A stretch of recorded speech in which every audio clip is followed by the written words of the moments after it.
students. I wanted to create this video to go through the steps on how to complete this analysis of a research article.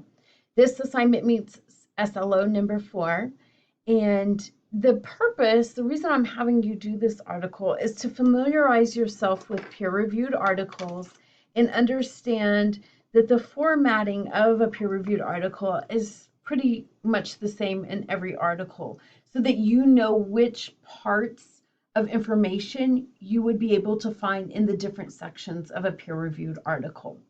So the first step is to find this article right here.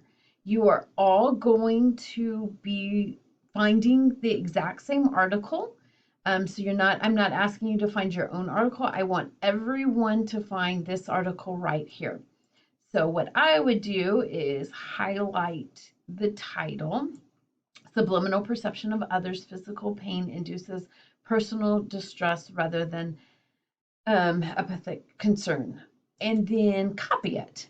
Okay, there's several different ways, as we've discussed in class, to get to the SAC library, but here's a pretty easy one since you are already right here in Canvas. Click on this Get SAC Library Help and just click on the SAC library here, and this will take you to the home page of the SAC library. If you scroll down, go to Find Articles. We're in psychology class, so click on P, go down and find psychology. And then in your search bar right here, paste the title of the article and hit search. And here is your article right here. So if I click on it, you're going to have the abstract first, and then it will take you into the article. And this is what I want you to review and to read. It's not too terribly long. It's formatted with a lot of open space over here, but it's really not too bad. So this is how to get to the article. I'm going to go back to the assignment now. Maybe I'm going to go back to the assignment. Sorry. And scroll down and find where I was in the assignment. There's probably a better way to do it than I'm doing it here, but I'm back where we started in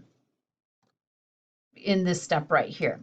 So now I've located the article. I'm using the article then to answer these 6 questions. I'm not concerned about the formatting. I'm not, too worried about what this, obviously I know what article you're using, but I still want you to correctly in APA format reference the article. So make sure that you get the proper reference on that, so you don't have to do a whole other page, a references page. It can be at the bottom there, but make sure it's on there. And then go through and answer these 6 questions. And basically, again, what I'm trying to help you understand is that as you navigate peer-reviewed articles, that this is the information you would find in these sections. So the questions I'm posing there are helping you get at the answer. And then this last one is where I do want you to critique the article. And you can use these guiding questions as a way to think about how you want to critique that. Of course, you can add to your critique in other ways that may not be specifically questioned here. And then again, I can't say it enough, do not forget to reference your article in APA format on this assignment. So I hope this helps you. Please reach out to me if you have any questions.